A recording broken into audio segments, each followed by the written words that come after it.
और आपने देखा कि वक्ताओं ने पूरी अपनी बात रखी कि जो केंद्र की मोदी की सरकार है किस तरह से आम किसान, मजदूर, कर्मचारी, आम मेहनत जनता के विरोध में नीतियां बना रही है।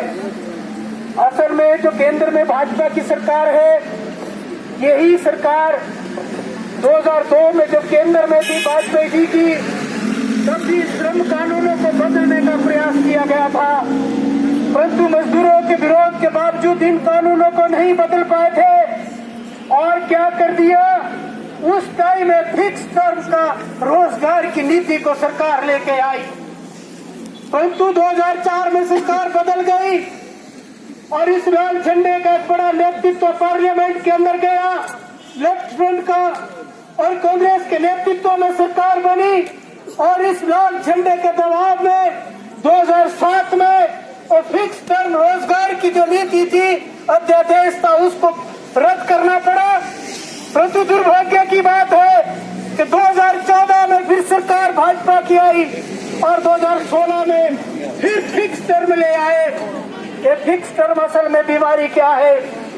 अगर अभी हमारे सोलन के साथी आए हैं, अंबुजा के लोग शायद नहीं इसमें आए हैं, जब से अडानी ने अंबुजा को टेक ओवर किया है, आज वहां पर इतनी बुरी हालत है।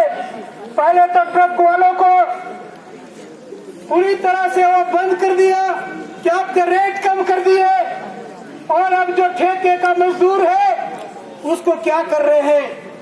हैरानी होगी सुनने ना सारे इंडस्ट्री के लोग, क्या हो रहा है कि जिस वो रोज फैक्ट्री के गेट पर जाता है, अगर अंदर काम है तो उसको अंदर का पास मिलता है, अगर काम नहीं है उसको बोलते हैं वापस जाओ। हमने पूछा, एक मेरे जानने वाले तो सुना रहे थे अपनी आप ही कि मैं क्या बताओ भाई कितने दिन आपके लग रहे हैं? उन्हें कभी 15 दिन लग जाते हैं, कभी 12 दिन लगते हैं, इससे ज्यादा नहीं लगते, जाता रोज हूँ। इस नीति का और वहां पर यूनियन किसकी है? भारतीय मजदूर संघ की।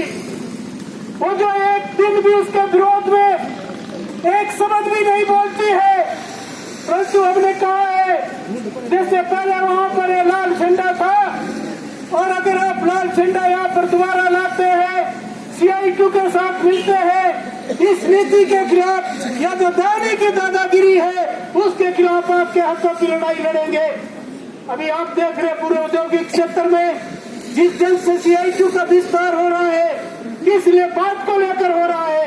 ये नहीं है कि CITU वाले हम अच्छे लोग या बढ़िया लोग हैं, पर CITU का क्या बात है, खासियत क्या है कि उसके अधिकार के लिए लगातार लड़ते हैं। अभी IGMC के अंदर देखा कि जो सिक्योरिटी के लोग थे, जब वहां पर ठेकेदार बदला तो उनको भी बाहर कर दिया, और ये जब CITU के नेतृत्व में वहां पर आंदोलन हुआ, बड़े उस तक थे, IGMC के अंदर प्रदर्शन हुआ तो लगभग सारे साथियों को लेना पड़ा, भी 1-2 बचे हैं उनको भी लेना पड़ेगा। ये हमारा आपसे वादा है साथी। यही नहीं है कि जहां भी अगर आप देख रहे हैं ये जो नीति ला रहे हैं, अभी आप औद्योगिक मजदूर समझ ले, सारे के सारे दिन का PM करता है, किस बात के लिए कह रहा है कि 12% से 10% करो? ESI का हिस्सा जो पहले मालिक का 4.75% होता था, वो 3.25 कर दिया। मजदूर का जहाँ 1.75 होता था, वहाँ 0.75 कर दिया। किस बात के लिए किया समझना है? नीति क्या है? उसी ESI को जो 1952 में सबसे पहली वेलफेयर की स्कीम चली थी मजदूरों के लिए, उद्योगिक मजदूरों के लिए, उसको कमजोर करना है। और आखिर में फिर बोलेंगे जब आपका पैसा नहीं होगा, बोलेंगे अब तो बिल है नहीं, आप बोलोगे मैंने किसका पेपर भरना नहीं है, और वो स्कीम पूरे के पूरा फिर वो प्राइवेट के हाथों में देने की बात जो सरकार सोच रही है, कर रही है, प्रयास कर रही है, लगातार वो हो रहा है। इसीलिए सब अभी जो लगातार क्या हो, अभी साथी कह रहे हैं कि जो केंद्र सरकार के विरोध में आज आवाज उठाने का प्रयास करता है, उसके ऊपर कभी राष्ट्रद्रोह का मुकदमा, देशद्रोह का मुकदमा, और उनकी आवाज को दबाने के लिए पूरी कोशिश जो है केंद्र की सरकार कर रही है। आज जो साथी विजेंद्र कह रहे थे 1886 में मजदूरों ने शिकागो में लड़ाई लड़ी, जिससे हम वही दिवस भी मनाते हैं कि 8 घंटे का कार्य टाइम बस होना चाहिए, 12 घंटे 24 घंटे नहीं चलेगा।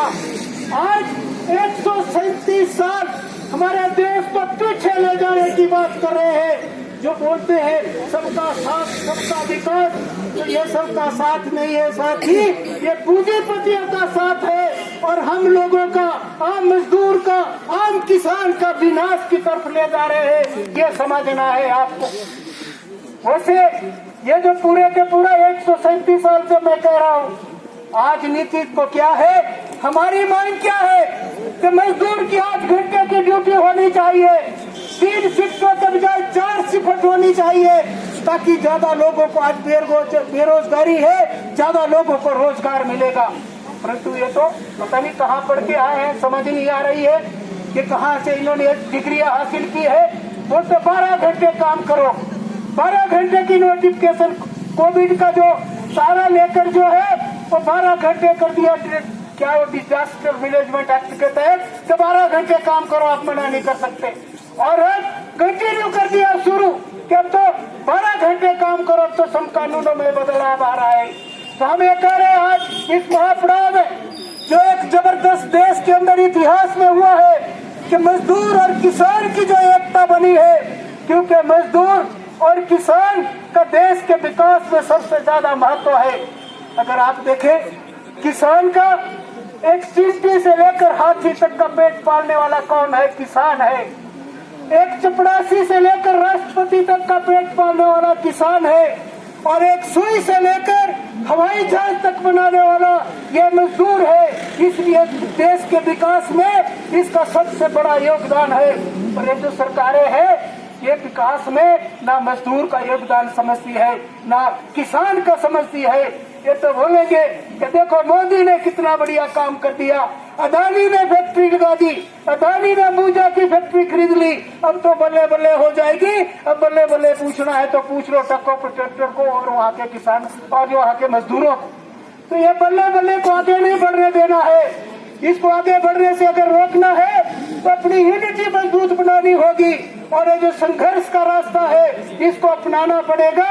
वरना अगर कई लोग बोलते हैं कि ये धरने प्रदर्शन से क्या होता है, जो कुछ अभी तक 2002 की बात कर रहा हूँ, कितने साल पहले की बात है, 21 साल भाजपा ने और दूसरी सरकारों ने श्रम कानूनों को बदलने का प्रयास किया, इस विरोध के बावजूद नहीं बदल सके। अब बदल दिए, बदलने के बाद रूल भी बना दिए, पर लागू नहीं हो रहे हैं। किस कारण लागू नहीं हो रहे हैं? कि लाल झंडा लगातार विरोध कर रहा है, धरने प्रदर्शन कर रहा है। तो अगर जिस दिन लागू हो जाएंगे उस दिन नौकरी करना मुश्किल हो जाएगा सर। अब तो क्या कर दिया, और भी आगे बढ़ गए हैं। अब तो यूनिवर्सिटी में भी जो बोलते थे कि भाई नहीं, जो प्रोफेसर है उनको बोल दिया 1 लेक्चर पढ़ाने के लिए आओ और उसके बाद चले जाओ, उसके पैसे पकड़ो और चले जाओ।